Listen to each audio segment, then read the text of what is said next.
Good day, everyone, and welcome to our ProTraining business webinar, which features topics and presenters today from Pelsis and Veseris. Before we start, I'd like to review a few items so you know how to participate in today's event. Here's a quick review of what you'll see on your screen. To the left of your screen is the viewer, where you see the presentation. To the right is the control panel, where you can ask questions. The control panel will collapse automatically when not in use. If you'd like to keep it open, click the View menu and uncheck Auto Hide Control Panel. You have joined this webinar in listen-only mode, which means you are muted. You will have the opportunity to submit text questions by typing your questions into the questions pane of the control panel. You may send in your questions at any time during the presentation, and we will address them during the Q&A session at the end. Later today, you will receive a follow-up email containing the webinar recording. So with that, I'll get us started. I'm going to introduce our first presenter from Pelsis. Anna Berry is a board-certified entomologist with over 20 years of experience in the pest management industry with a passion for food safety, commercial pest management, and training. She earned her BS in biology from the University of Oregon in 2001 and her MS in grain science with a focus in entomology from Kansas State University in 2006. Afterward, she joined ISCAT Technologies as an entomologist working on pheromone dispersal. In 2011, she joined McLeod Services and focused on technician training, standard operating procedures, and quality assurance initiatives. This continued when Terminix acquired McLeod in 2019. In 2021, Anna was hired as technical director for B&G Equipment, and in 2022, promoted to U.S. technical director for Pelsis. In this role, she supports the B&G, Curtis Dynafog, Brandenburg, and Bird Be Gone brands with internal and external training and technical needs. So Anna, the floor is now yours. Great, thank you so much. Thanks for having me. There we go. Excited to talk with you all about LED insect light trap technology specifically because I think there's a lot of sort of questions and mysteries about it. What is it? Is it different from our traditional fluorescent ILT offerings? And are there drawbacks of it? Are there benefits of it, right? Lots of questions. And as we talk through it today, you'll find that a lot of the differences in LED technology offerings are really going to be by manufacturer. So today I'm obviously speaking to the products that Pelsis produces, and we have two brands that create insect light traps. That's Brandenburg, which will be really the bigger focus of this talk. And then we also have the synergetic line, such as Halos, which you're probably familiar with. So Pelsis has two insect light trap brands. So it's been sort of fun to see even the differences amongst our own brands, how that LED technology has come to be. And it really speaks to differences even, for our competitors and everyone else. So LED technology, the stuff we'll go through today, most of it is universal, but a lot of it is really specific to the manufacturer. So I tell you that because if you've had sort of negative experiences with LED technology in the past, know for one that there's been a real big push with it universally. So all the manufacturers have been dedicating a lot of time and research into improving the offerings. And then also know that not all LED offerings are created equal. So if you've had negative experiences in the past, it may be worth trying a different manufacturer. So we'll get started here. First thing I want to talk about is a little bit about our journey, and this is really particular to our Brandenburg brand. And I bring this up because LED technology really isn't anything new for Brandenburg. We've been doing it for a long, long time. And before even the regulations that you may have heard about that are starting to become more present in different countries and even in the United States, where we're actively sort of reducing our fluorescent ILT options due to sort of environmental concerns associated with them, which we'll talk about. Even before then, Brandenburg was already working on LED options. And what's really kind of cool is that history has given us the opportunity to try a lot of things to see what works, what doesn't work, to see if we're getting the same catch rate, if we're going to get better catch rate, what we can do to improve that catch rate, right? So it's not new to us, is something that, I think is really important. This isn't something where we heard, oh, LEDs are going to become the future, let's hop on that bandwagon. Quite the opposite. This is something we've really pursued for a while, particularly that Brandenburg line. It's been quite a journey, as you can see here. Lots of resources dedicated to it. We have several places where we're testing our insect light traps. So we have an in-house entomology lab, for example, where we have a room and we set up our light traps and we release flies of different species, and we try to measure, are the traps doing as good as we need them to do?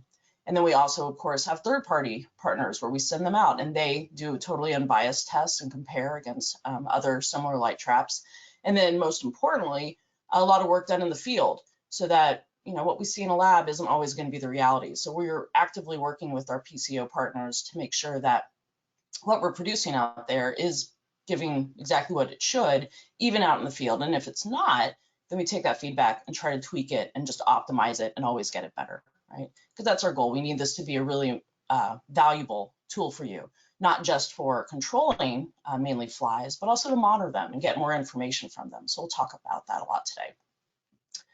So we can't talk about LEDs, and we can't talk about light traps in general without speaking about the light spectrum, right? So this is an important part of the difference between fluorescent lights, ILTs, and LED ILTs, which is why I bring it up. So in the image here, you have just sort of a general light spectrum that we use. And what humans can see is the part of the spectrum from 400 to 700 nanometers. And we call that, cleverly enough, the visible light, right? That's what humans can see. So you can see that sort of rainbow on the right side of the bar. That is what humans see. Well, just because we see it, just because we are attracted to that light, doesn't mean everybody is seeing that same range. And insects are a good example of that. So where they see is about 300 to 650. So that's really not so much in the visible light range. It's really more to the left there, right? So insects in general are seeing a different part of that spectrum than we as humans are. And so that means that when we design lights that are attracting them, we want to focus on that spectrum. Field flies in particular are going to be attracted to about 315 to 400. So that's even a smaller range within that light spectrum that they're really attracted to. And then when you look at species, right, if you break it down, not even from field flies, and you look at the housefly and blowfly, etc., then there's even smaller ranges that they're attracted to. So most of your light trap offerings are going to focus in the UV light because that's what these insects are attracted to. And the fluorescent bulbs are going to produce all of that. LEDs are a little bit different because the nature of an LED is that we can fine tune where on the spectrum we want to be, right? So when we look at, and again, this is Brandenburg's outputs, on the left we have a fluorescent bulb, and you can see that it's covering a really wide part of that spectrum that we just talked about. So we can see numbers, all over the place, not all over the place, but within that same spectrum that we just talked about that insects are attracted to. But what we know is that they're most attractive to 366 nanometers as a group, field flies. So when we look at that range, that output from 300 to 480, the part that really matters is that peak at 366. So the rest of it, if we're targeting field flies, is really almost wasted, for lack of a better word, because it's not attracting, it's not doing the work to attract those flies. So LEDs let us to fine tune it and say, let's focus all of our energy on the part of the spectrum that is most attractive to the field flies.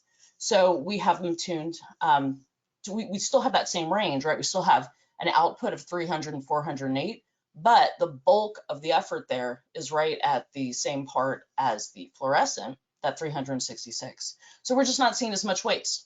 What that translates to us is it's not as bright. So if you've ever seen an LED ILT and thought, oh no, is it not working? It doesn't seem to be as bright as what I'm used to with the fluorescent.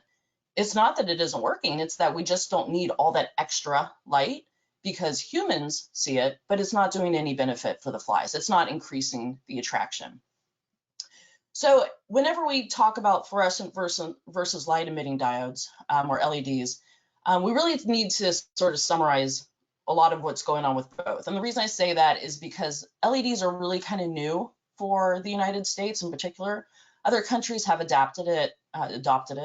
a little quicker due to various regulations. And so we're starting to see LED as sort of becoming the default in other countries.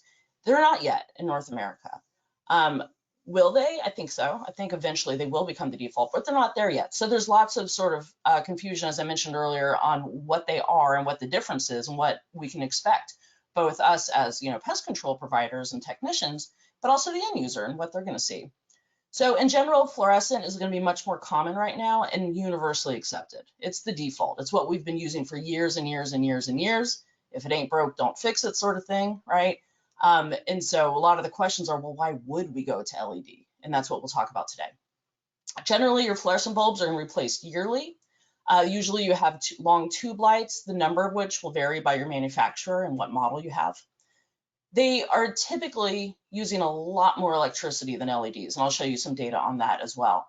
And with that comes more emissions. So meaning there's more of an impact on the environment than we see with our LEDs. They're becoming highly regulated, as I mentioned, and what that means to us isn't that we don't necessarily have a fear that they'll be banned, but it's more like their availability will be probably cost prohibitive in the future. And that's why it's important that we educate about LEDs as a really good, in many cases, better option for our customers. And we'll talk about that as well. The fluorescents need additional electronic components in order to operate. There's a lot involved back there. So I get asked a lot, why can't we just retrofit our ILTs? And it's not really that we can't, it's that there's a lot of parts that are involved in that. It's not so easy as just inserting one bulb for another without making some significant changes. And even if we could, we often don't get the same cost benefits that we get with LEDs. LEDs as a group are going to appear less bright, to human eyes, which can be problematic for your customers if they're not educated and aware of that. It is a newer technology, and with that comes a lot of evolution. So even within the last year, there's been progress. Within the last 5 years, for sure. What we saw 5 years ago is not still the same. And even with our Brandenburg lines, we've made significant changes to our LED ILTs so that they are continuing to be more attractive. They generally are going to last longer than a year, so about 3 years, and they usually have lots of little lights. And what's neat about that is because for the Brandenburg ones, when one of those little lights go out, the others make up for it, right? So we don't see that same impact that we do on a bulb. When a bulb goes out, it's not going to be effective. It's not as effective as it was. When a little LED goes out, we still have all the rest powering really strongly to make up for it. And then, of course, the biggest thing is that it's going to use less electricity and less emissions. So when we compare fluorescent to LED, this is one of our models, the Cobra, the genus Cobra. And in general, fluorescents are very plug and play. You don't have to think a lot about it. You just plug it in and it works great. But with the LED versions, there's a lot of variables that can actually affect the catch rates.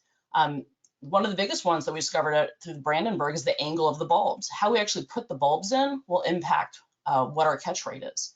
So like I said, any variations we see may not just be because it's LED versus fluorescent. It might be the LED model. It might be the LED brand. Those differences are really important within that. This is just an example of the impact of the angle of a bulb, just to give you some information here. This is tests that we did with houseflies. And what we saw is when we looked at one of our models and just used the standard fluorescent, which is the green, and then compared it to the LED versions in yellow and blue with different angles, we saw, and you can tell right here, there's differences in how the catch rate is once we play with the angles and we put in reflectors. So our Brandenburg line now, and it didn't before, this is the evolution of it, now comes with reflectors to increase that attraction. And then they're all designed so that the angle of the bulb goes in and locks in at the most attractive point. Just a little summary table for you here on the Brandenburg lines, just to show you the differences between the fluorescent version to the LED version. So in that second column there, we have fly catch. You'll find for the Brandenburg models that we all get exactly the same amount of catch at worst case, and in most cases we're catching more in the LED model, right? And that's always the number one concern with the fly trap. Like, it's great if it's saving money, it's great if it's saving the environment, but is it catching, right? And our studies, both internal and with third party, have shown that they are. These are catching at a higher rate for our field flies. And then we can see the increased energy savings that have been measured, and I'll show you a calculator you can go to help sell to your customers if this makes sense for them. And then carbon emissions reduction. So huge impacts on the environment when we switch to LEDs. And that's so important for a lot of our end users who have pretty strong initiatives to reduce their impact on the environment. So we did all this. All this is done, as I mentioned, both internally and externally. Most of the research that I referenced today is with houseflies and fruit fly species, either in a controlled space and in some instances also in field space. And what we're doing is we're measuring the amount of flies in percentage that are caught on the trap within various amounts of time. So when I reference that catch data, we're looking at 10, 30, 60 minutes to see how much we're actually catching. And the genus Cobra LED, as an example, we just went through this as well, caught 34.5% more, right, in an hour than the fluorescent model. So for us, that's a really big win. It's showing that that trap is working better than the fluorescent version. If the fluorescent is the default, then improvement is just as good as we can get, right? Sometimes we do see a decrease in catch, and I do want to address that because that is always sort of the question I get. Well, you know, I'm seeing a decrease in catches. And as I mentioned, for one, not all LED ILTs work the same. So keep that in mind. You may need to upgrade or change your manufacturer or your model and play with different options to see what works in different environments. There's also really big differences among species. As I mentioned earlier on, even within the field fly group, there's different parts of the spectrum that they're attached to. So our target species actually really matter with LED ILTs, whereas they didn't matter as much with our fluorescent offerings. The biggest reason, though, is controlled versus real life environments. And, you know, unfortunately, we can test all day long in a lab and get great results. But real life has all sorts of complications when it comes to that environment. And so sometimes it's really the area it's put in, and we need to really look at that specific area and decide what's the best place for it. Just because with all insect light traps, placement is going to be really key. That light contrast, the access to open areas, right? All these things are going to play a big part in the success of the tool. Just hanging it up isn't going to provide us the information we need. We actually need to make sure it's in the right place. So usually if we look at these reasons, we can usually identify the issue and resolve it.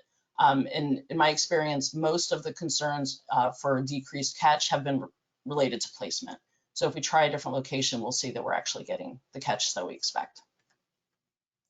We're doing a lot of research, as I mentioned, to improve our LED offerings, particularly because we do think this is going to be the future. We're exploring a retrofit bulb. We're looking at different levels of attraction for other pests, right? So our big focus obviously is field flies because they're the public health concern and the big vectors of disease. But there's other insects out there that are attracted to light. So where on the spectrum do they fall? And can we fine tune our LEDs so that we can start drawing them in as well? We're also looking at all of our brands. So one of the nicest things really about Pels is having multiple brands, even though it can be confusing, you know. We do have 2 insect light trap brands. Both are really successful. Both have great reputations and are effective. So if we take the best of both of those and combine them into new offerings, we're looking forward to having really cool stuff to show you guys in the future.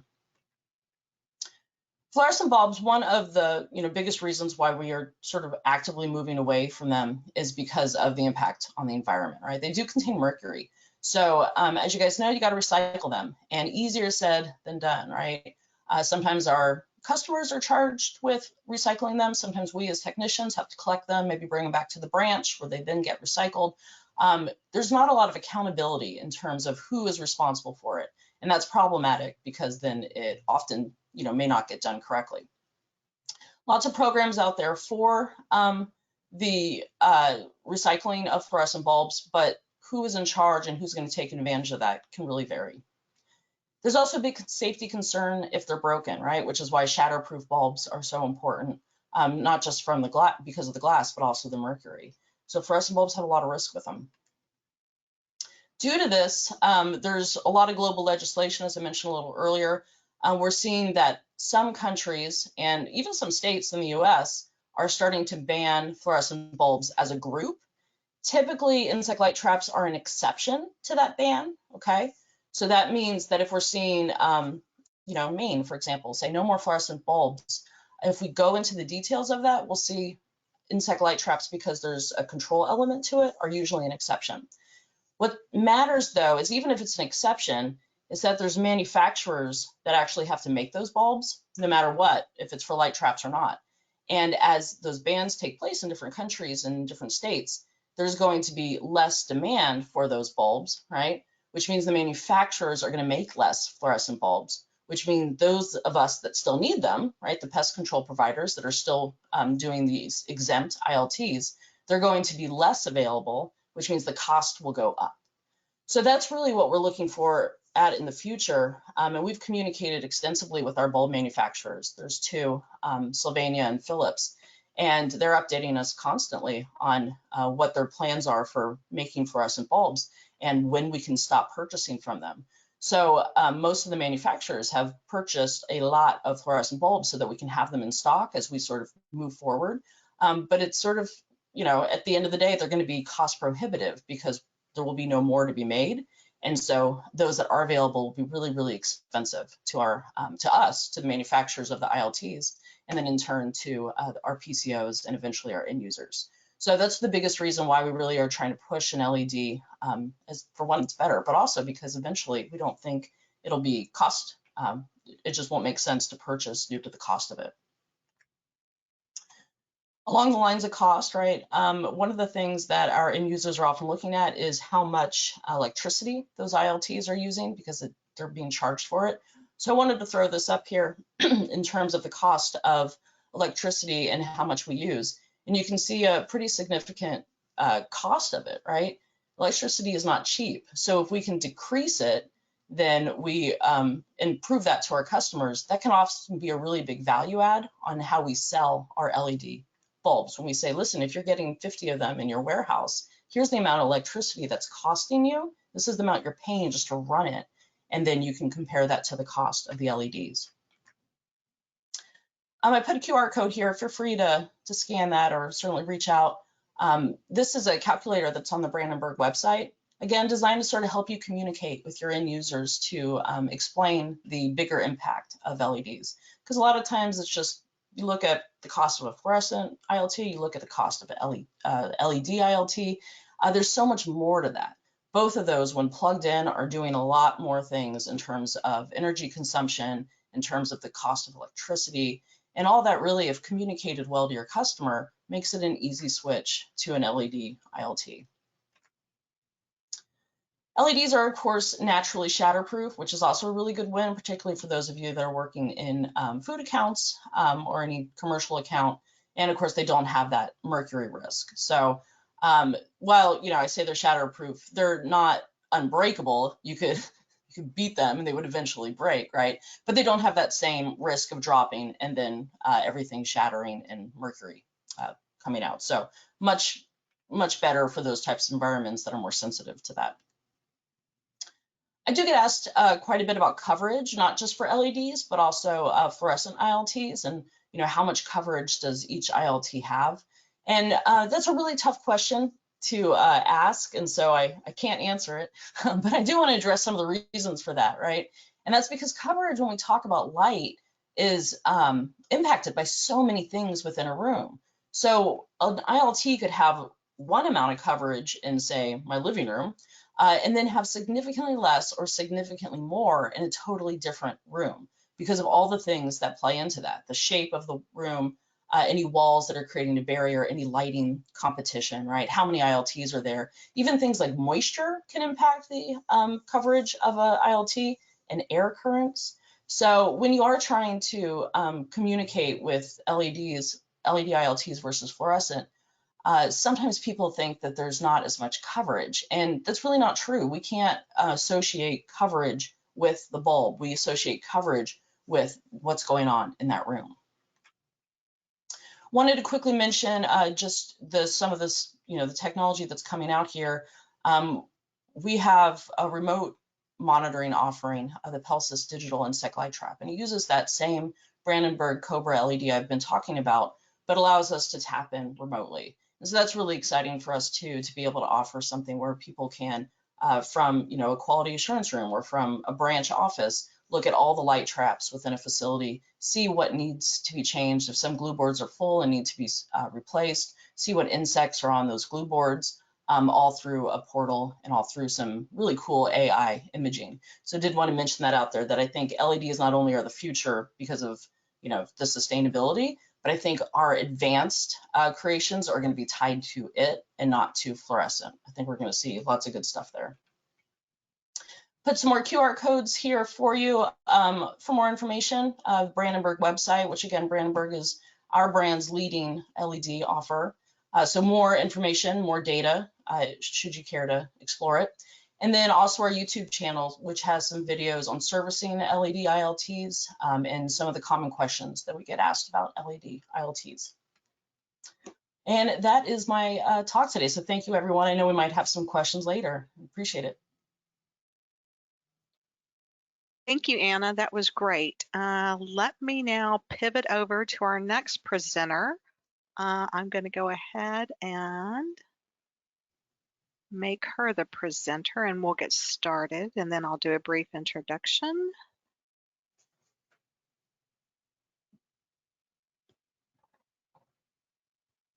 All right, Erin, you have now been made the presenter, and I am unmuting your line. If you want to try and unmute it as well, it's still showing as muted. Perfect. So, folks, our next presenter is Erin Monteagudo. Erin is a board-certified entomologist and the Senior Technical Content and Training Specialist here at Veseris. Originally from Miami, Florida, Erin graduated from the University of Florida in 2004.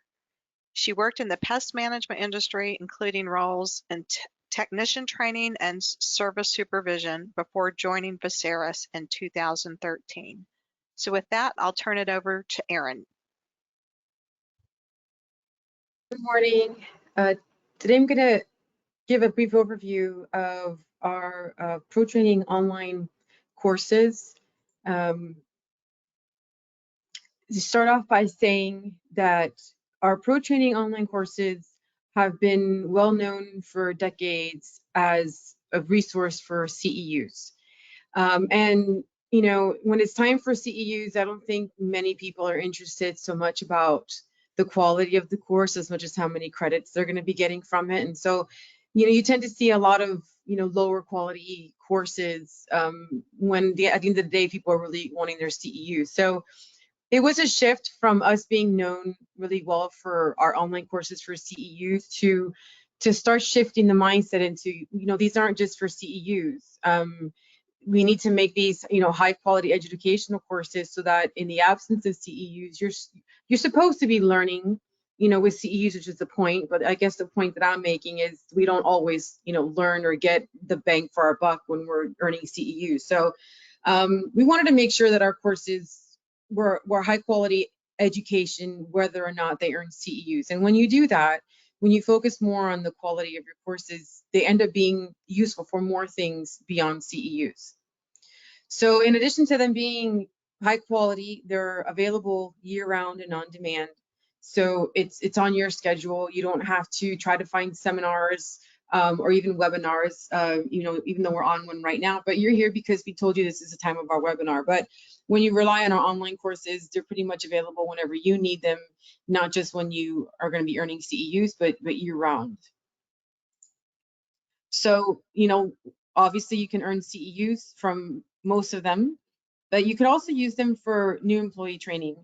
You know, because the quality is so high on these courses, you know, sometimes when we're training our techs, we just got them, they can't earn CEUs. And so this is why we don't want, you know, you to X out the value of these courses just because someone's not earning CEUs. And because the training is there, there's a lot for a new employee to learn when they first get hired, especially if you're in the smaller range of companies, don't have a technical department, feel like you can go through the motions of how you do things, but not necessarily explain why you do them. You know, you can look at our online courses as a resource for when you get your new employees. They're useful for training office and sales staff, not just technicians. So the better your office and sales people are at understanding pest management, the better they can explain it, the better they can sell it. So they're not, over anybody's head. They're easy to understand for the most part.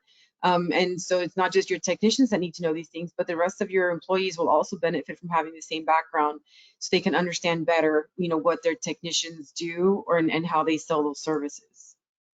They're also good for refresher courses for experienced employees. For example, let's say you start seeing the same problem, with, filters clogging in the sprayers, the compressed sprayers that they're using, or they're abusing their product, this spray in a particular way. You might decide, hey, we have a compressed air sprayers course on ProTraining online, and that might be a resource to retrain your employees and say, hey, I noticed we're all having a hard time with our compressed sprayers. Why don't we look at this course that explains how to maintain them and how to troubleshoot when they're not working for us? So they don't just serve a purpose for new employees or new technicians. We also have supplier courses where, outside of learning about, pest management, the products themselves are a course alone. And so if you use particular products and you want to educate your employee about a particular product that you use, why you use it, what they're supposed to be using it for, many of our suppliers offer courses that explain their products, and all of our supplier courses are free. So that's also another way to train your employees in the products that you're using.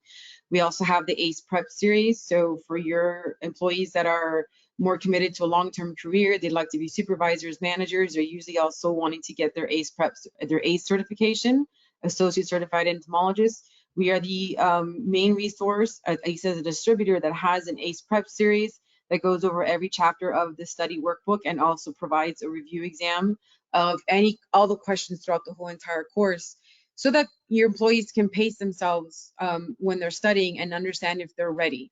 Because the biggest fear most people have with the ACE exam is not that, it's just the test taking part. And so when you have a digital test that can, test you on what you studied so far and tell you're 75, you're 80, you're probably going to be fine, you're earning what you need to get your certification. That way you get a lot of, follow through, instead of them saying they want to, but they don't follow through on it, or they schedule it, but then they kind of don't show because they get test scared. So we have that as well. We also have free business courses. And the business courses that we're having now are way more modern, have video, have a lot of features that, really compete against a lot of the business courses that are out today, or the ones that we still have that we're watching from the 90s or the 2000s. There's some that help sales, there's some that help front staff, there's some that help with communicating with customers.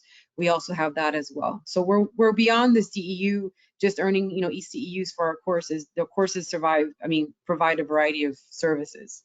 This is an example of a technical course. This is a common spiders and their management course.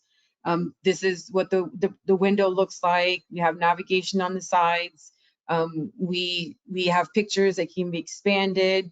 There's also narration with these courses. So, very high quality photos, simple explanation of things, as simple as you can get with something like, sac spiders and the number of eyes and things like that. But we try to keep it as simple as possible and scaled to the information that technicians really need to do their jobs, and not too much information that doesn't, they're not going to use in their everyday work. This is an example of how you might use our courses to help train a new employee. Let's say this employee is in structural. On the left side, starting with an in-depth look at pesticide labels and SDS. This column, you maybe call the core courses, that no matter what kind of technician across the board, they're going to be taking these courses for safety or understanding the products, that kind of a thing. And over here on the right, we have specific pest courses. So if you tend to do more structural pest management, you might say, okay, I want my technician to be strong in ants and spiders and cockroaches and bed bugs, and then choose that track to help train your employee. And then don't forget, you also have the supplier courses that speak about particular products. So if there's a range of products that are specific to what this technician would be doing, you would give them maybe individual supplier courses on the products that were going to be a staple in his work. And then these courses that have asterisks behind them, the ant course, the bedbug course, the rodent, the bedbug course, the rodent course, they're available in Spanish. So if you are hiring employees, sometimes that, they can speak English, but maybe their learning is stronger in Spanish. We do have some courses that are available in Spanish.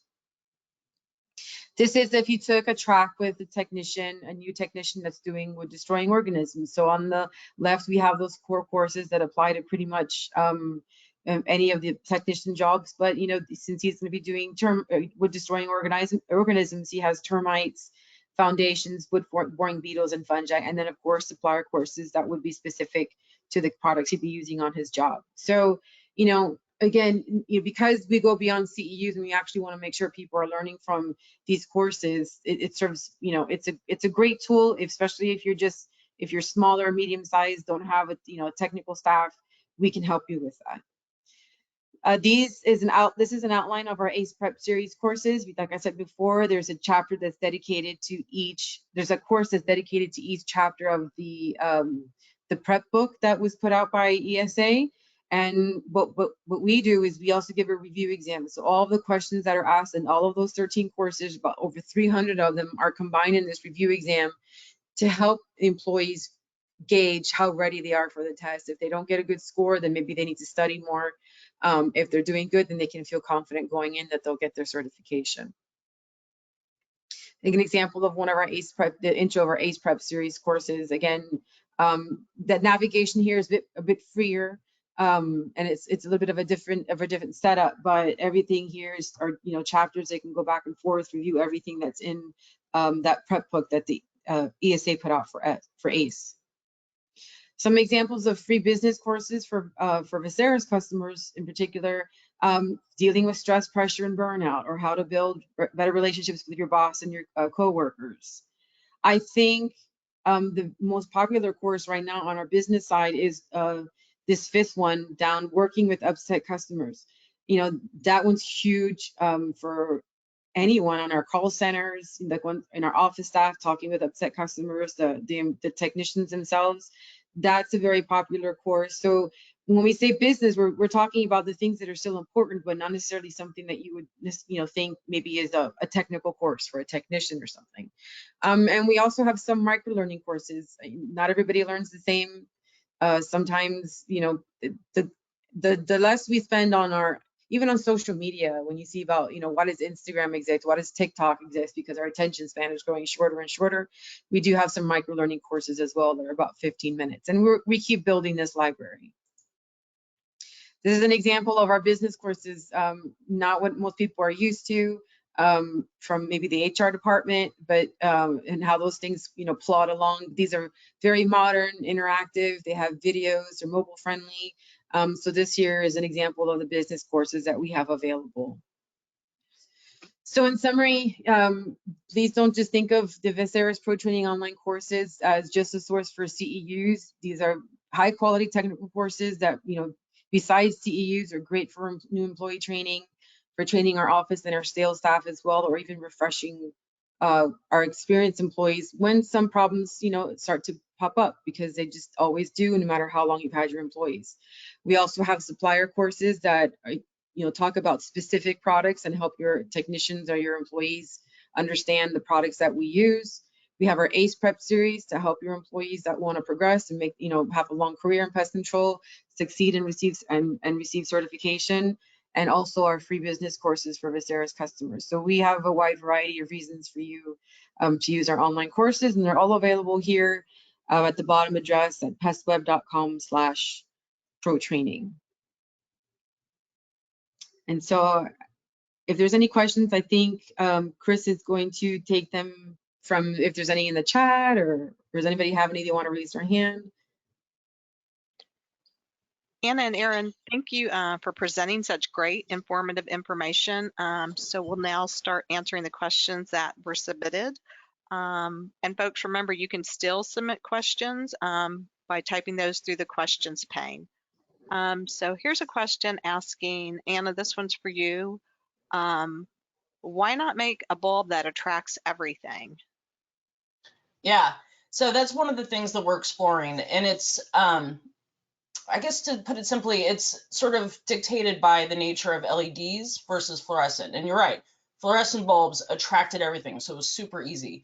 LEDs, they just don't. They get fine-tuned to different parts, and so we're exploring different ways to combine different LEDs that are attracted to different parts of the spectrum, so that we kind of mimic that wider range. So it's a great question. It's just limitations with the bulbs themselves. Okay, thanks, Anna. Here's another one for you asking, what is the recommendation for how often, if ever, to change LED bulbs? Great question. So we say at least 3 years, meaning the longest you should let it go is 3 years.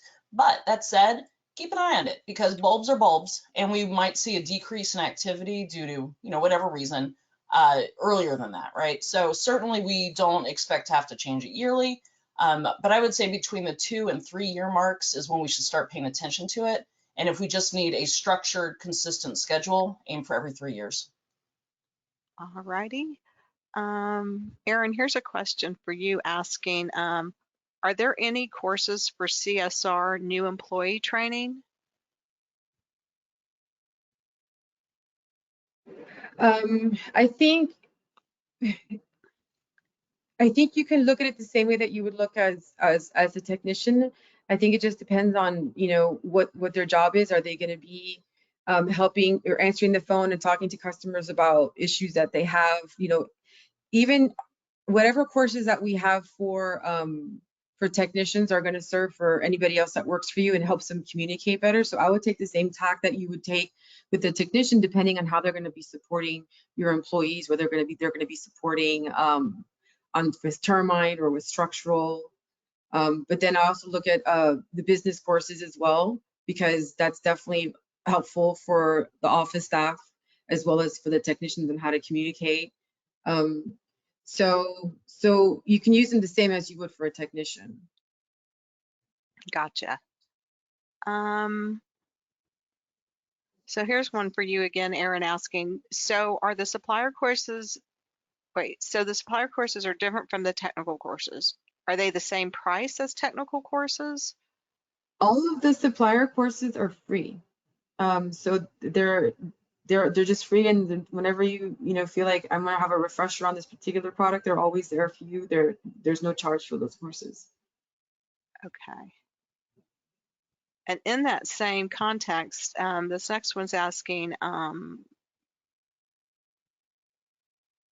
haven't bought anything from Veseris in a while, and you've said the business courses are free to Veseris customers. So are they still free to me? Yes, as long as you have an account number with Veseris and you bought at some point in time and there's an account number associated with it, and then the courses are free to anyone who has a Veseris account number. Okay. Anna, here's a question for you asking, how does moving air bend light? How does moving air bend light? So when you think about air, there's always going to be particles in it, right? There's always going to be dust. There's always going to be debris that's actually in it. So the impact can be really subtle. There is going to be light that's hitting those particles, right? And then so are redirecting light. So if you think of like a really dusty room, for example, how we see light and the availability of that light is really different than if we have a very clear open room, or even outside, right? You can think about smog or smoke and the impact that it has on light. So it certainly does have an impact, and it can be really significant depending on how much is going on in that room. All right. Another question for you, Anna, is asking, are decorative light traps effective? Yeah, great question. So yeah, they are. Are they as effective as our front of the house back of the house options? Typically, no. So it's a case of it's better to have something that is working well. But anytime we reduce the amount of light that's visible, it's going to become a little bit less attractive. So it is infinitely better than not having any type of light trap, but it is not going to be as effective as, say, your totally exposed bulbs, right? So certainly effective, but not to that same level as your back of the house options. Gotcha. Another question for you, Anna, is asking, are U.S. states banning fluorescent bulbs? Yeah, so they are. Some of them are. So California has legislation. Maine, I believe, in Vermont are the most recent ones. I think there's like 13 or so states that have legislation that is written to slowly decrease the use of fluorescent bulbs with an end date. Many of those states have exceptions for insect light traps because there's a public health component of that. And so even though they're being, kept around, even though they're exempt from these rules, the fact that we're seeing states starting to ban them slowly in other environments, again, means that we're going to have less availability for those bulbs in general. So yeah, unfortunately, we are seeing that. Well, maybe not unfortunately, there's both good and bad to it, right? But we are starting to see that, and we think it'll continue to trend. All right. Well, it looks like we have addressed all the questions that have come in. So I want to thank you, Anna and Aaron, and everyone for attending today's webinar. Again, later today, you will receive a follow-up email with a recording of today's session. So on behalf of our speakers and Veseris, thank you for joining us today and have a great rest of your day. Bye, everyone.